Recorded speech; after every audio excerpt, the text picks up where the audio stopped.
Welcome back. It is so nice to be here with you again.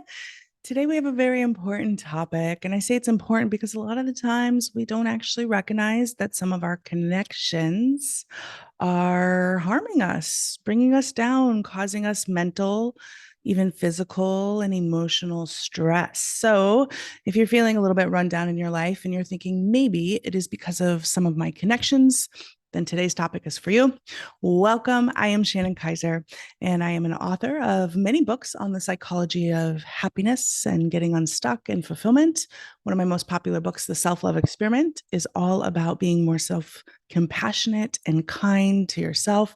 And that's really what this series is all about, showing up for yourself in new ways from a place of love, a place of self-love and self-awareness. This is true healing when we can kind of show up for ourselves in ways that we never have before.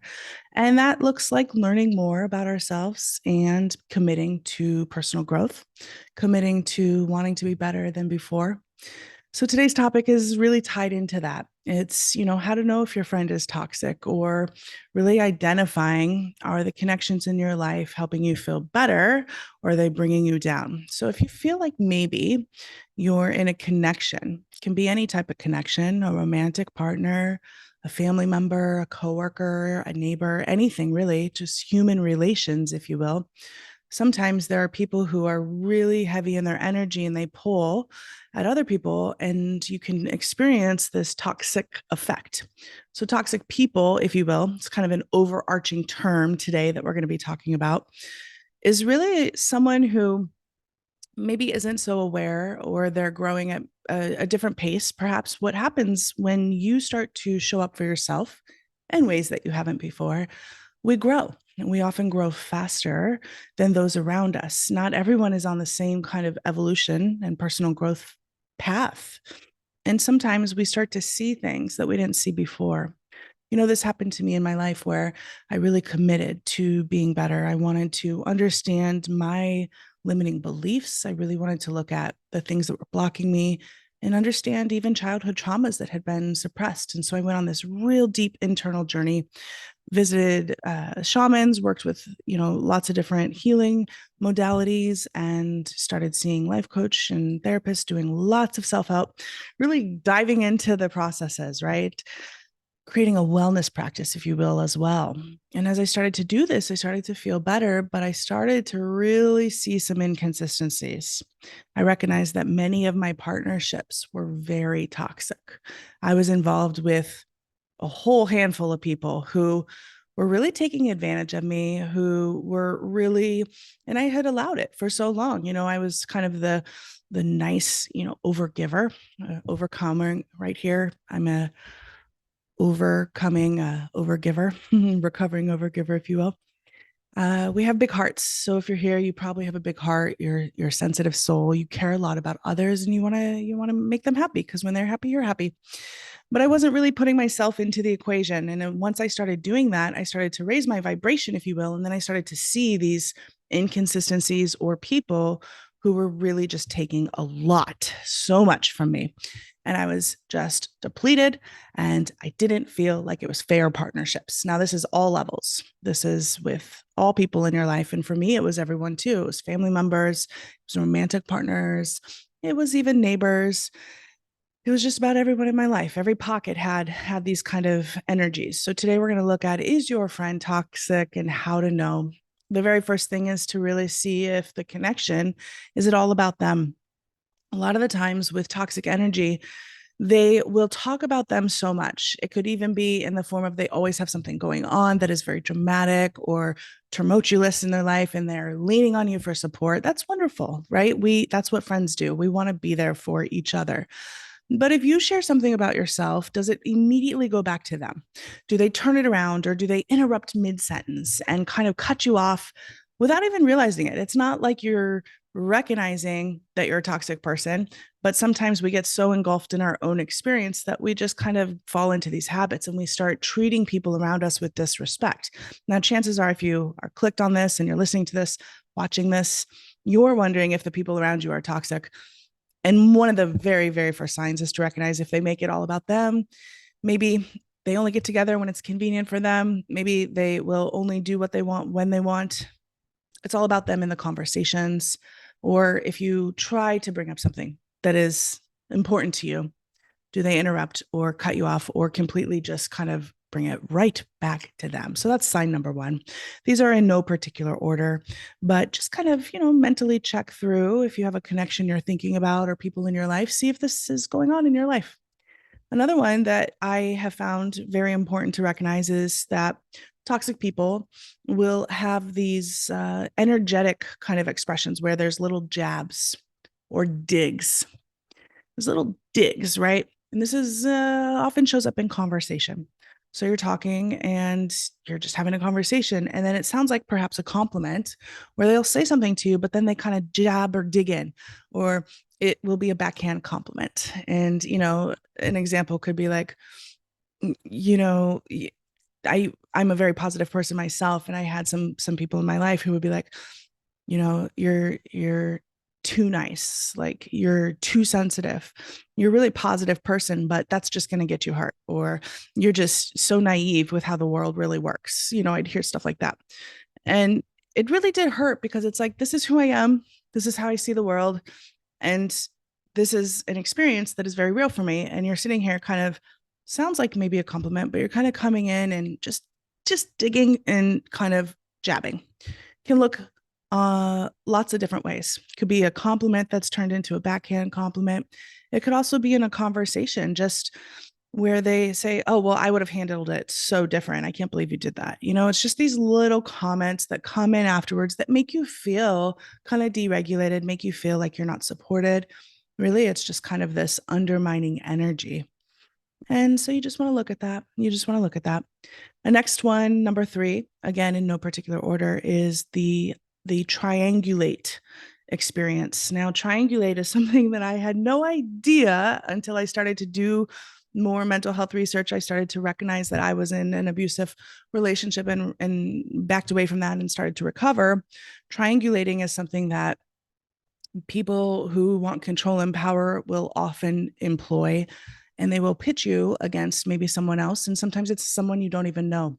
So I had some friends who would always bring up old friends, and they're like, "Oh, you're so much better to talk to than this other person who used to be in my life." And then it would be this constant kind of comparison, this constant dichotomy of like a triangle keeping you in this approach. And it doesn't even have to be about comparing you to someone. It could, a lot of the times it does show up in that way, but perhaps you're with a partner who is comparing you to an ex, or maybe they're just saying, "Gosh, I think, you really said that you wanted to go for your dreams, but you're so busy at the work that you have and you're exhausted at night. Do you really think that you should keep going for what your dreams are because you have no time?" It's these little triangular, so it's between you and your dream and your job, right? It's this kind of, if you just picture a triangle, they will pitch you against something else. And in this experience, you kind of lose part of yourself, or it becomes this roundabout in your mind of circulating on what did they just say and comparing yourself. So it's a way to devalue you. And sometimes they don't even know that they're doing it. Sometimes they're very aware. So this isn't like a one size fits all kind of experience. Just recognize, again, if there's this kind of bringing in another energy or coming in, this often will come with the jabs and the digs. All of these kind of work hand in hand together. So the triangulate is something I started to notice. I think as you start to look at your connections, are they constantly pitting you against someone else? Are they bringing up other people in your connection? It really does start to get abusive and emotionally abusive when they are bringing up situations to try to get you to do something. And this could be as simple as, just going against your own boundaries, going against your own values. But they say, "Well, this other person would have done that." Or, "I can't believe that you don't want to do that. Like a nice person would. You said you're a nice person," whatever it may be.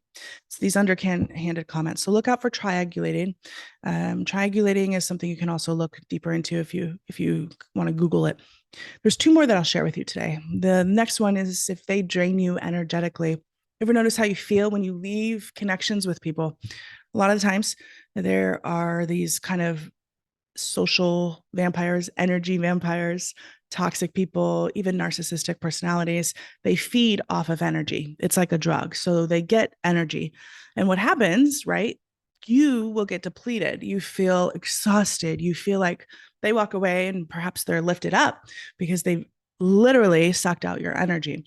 And everything is energy. So this is about you protecting your energy and knowing and having boundaries. And it could be as clear as having a conversation of saying, listen, I feel like perhaps our partnership is not equal give and take. I'd like to look at how we can improve this connection, see how that goes when you bring up your concerns. Or you can simply just start carving out more boundaries and just start saying no more. If they want to do things with you, you start to realize that my energy is very valuable to me and how I spend it is important. I was in an experience where I was getting ready to move, and before I was getting ready to move, all these people wanted to come and say goodbye and say hi. People I hadn't even hung out with for 10, 15, 20 years. And I was like, at first, yes, yes, this sounds great. I get to see people, I get to be social. But while you're moving, that's hard too, because you're in transition, you're packing up your place. And I started to recognize a pattern with the people that I was spending time with. I always felt so drained, on top of being physically, emotionally, and mentally needing my energy for my transition. It was exhausting to really be with these people because there was a lot of all these other things going on too, these little jabs, these little bringing up other people. It was very interesting. I started to see the people in my life who were perhaps more toxic than I realized before. And I was drained. So pay attention to, if you're drained, there's some things you can do. You can do saging yourself with some energetic sage, or you can take a salt bath. You can go out into nature. This helps recharge your energy. Or for me, I'll just take a nap. Drink some water, just take care of yourself. It's about self-care. The final thing is to recognize if a toxic person is in your life, is they hold things against you. Are they holding on to things? Are they maybe not forgiving? In this experience, right before I was getting ready to move, a lot of these people were bringing up things from 5, 10, 15 years ago, things that I had forgotten about.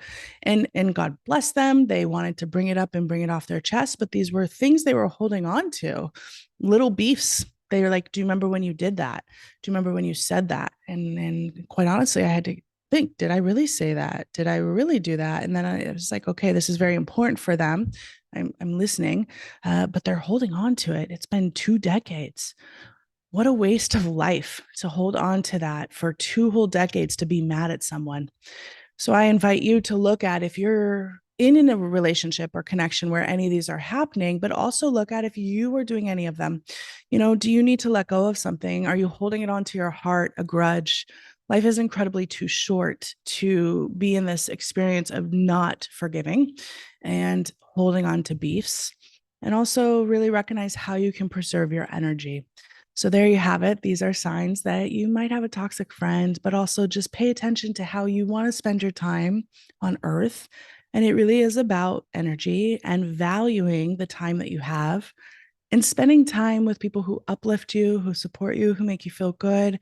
It's all about health. It's all about happiness. And to be healthy and happy, it also includes our energetic connections. So I hope this resource helped you today. And I want to thank you for playing with the world. And I would love to hear in the comments, what you're experiencing in your life, as far as, do you have a friend that's toxic, and what they do. We'll talk to you soon. Thanks again.